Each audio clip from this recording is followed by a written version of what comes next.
আসসালামু আলাইকুম। আজকে বড়ই ব্যস্ততা। সকাল সকাল উঠেই দেখি আমাদের ভুট্টাগুলা চুপচাপ একপাশে শুয়ে আছে।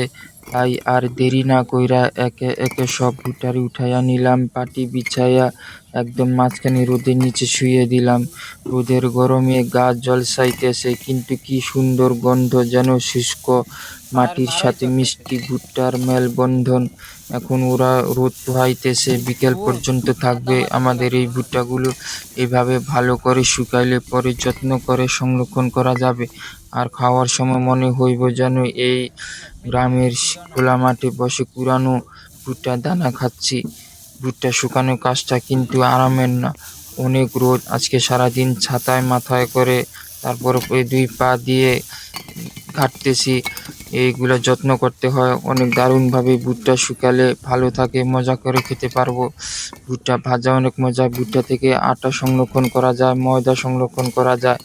বাজারে এগুলা কেজি হিসেবে বিক্রয় করা হয়।